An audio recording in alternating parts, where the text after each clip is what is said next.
Bonjour à tous, je vais me présenter en quelques mots, puis Sophie qui se présentera également en quelques mots lorsque je lui donnerai la parole. Certains d'entre vous me connaissent, pour les autres, vous saurez tout en allant visiter mon site web et mon blog. J'ai réussi à convaincre quelques étourdis que j'étais spécialiste de l'Asie. Je ne suis pas sûr que ça soit convaincu et que ça soit vrai et qu'on puisse le devenir, mais bon. Aujourd'hui, je suis là, comme l'a indiqué Michel, avec Sophie, pour vous passer la parole. Alors je vais faire une très brève introduction pour vous dire sur quoi on va travailler ensemble. On va travailler sur pourquoi et surtout comment se préparer aux crises. Tous nos interlocuteurs ce matin nous ont montré, et je vais essayer de le résumer bien modestement, pour lancer cet atelier. Alors, en quelques mots, et j'essaye voilà, de reprendre de manière graphique ce qui a été évoqué par la plupart des interlocuteurs ce matin, je crois qu'on sort d'un système qui était à peu près à l'équilibre. Hein, donc là, il y a des variations, tous les gens parlent, ah oui, mais c'est une crise cyclique, ça va s'arranger.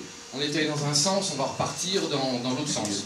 Donc là, comme ça a été dit ce matin, encore une fois, il y a probablement que les économistes et les fous qui croient que nous sommes encore dans cette situation-là.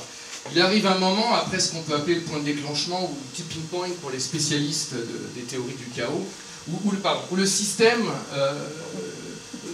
commence à s'échapper un peu de son équilibre, et là on commence à avoir des crises beaucoup plus importantes.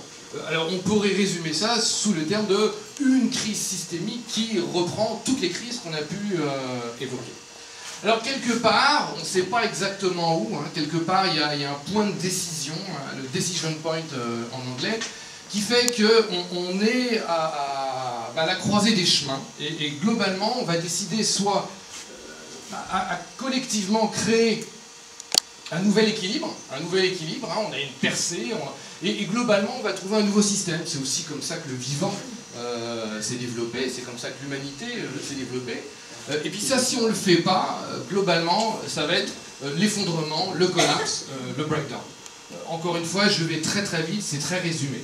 Le but de tout ça, c'est vous dire qu'on peut discuter pendant des heures pour savoir si on est là, ou si on est là. On peut essayer ensemble de décider si on va construire quelque chose qui nous amène en haut, c'est ce qu'on va faire ensemble. On peut aussi dire peut-être que c'est trop tard, je ne sais pas. Enfin, comme la plupart d'entre nous, nous sommes pessimistes dans l'analyse, mais positifs et optimiste dans l'action, on va essayer de voir ensemble comment on peut se préparer aux crises. Alors, l'idée c'est quoi? C'est qu'il va y avoir les crises. On ne sait pas comment, on ne sait pas où, mais on est quelque part ici. Alors les crises, il faut quand même que je vous mette un peu d'Asie-Occident, hein. Beaucoup d'entre vous connaissent le signe des crises chinois, ou en tout cas sa signification, qui veut dire soit à la fois danger ou chance, également, on pourrait traduire ça, hop, ça va trop vite, par risque ou opportunité.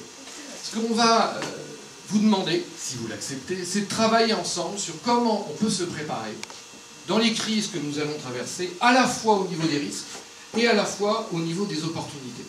Je vais vous proposer de le faire en remplissant ce tableau. Alors, il est à 6 cases. On aurait pu, pour les spécialistes par exemple de la pensée intégrale et de Ken Wilber, on aurait pu reprendre les 4 cadrans de Ken Wilber. On a choisi celui-là. S'il ne vous plaît pas, vous avez tout à fait le droit et le devoir d'en prendre un autre, si ça vous parle plus. Mais collectivement, parce qu'on va essayer de travailler en intelligence collective à 83. Donc ça va être un vrai exercice d'autodiscipline et de bordel créatif. Alors, deux colonnes, un risque et opportunité, il va falloir qu'on les remplisse. On va dire qu'il y a plusieurs niveaux, il y a 3 niveaux. Hein. Il y a le niveau du matériel et physique. Comment se préparer au risque au niveau matériel et physique? Je ne sais pas, c'est peut-être stocker du riz chez vous. Au niveau des opportunités, c'est peut-être garder un petit peu d'argent malgré ces temps de crise pour acheter l'appartement dont vous rêvez qui est en dessous pour pouvoir faire un super duplex, je ne sais pas. Je vous donne quelques exemples, hein, parce que c'est pas moi qui vais le remplir, c'est vous qui allez le remplir. Au niveau émotionnel, les risques, c'est quoi?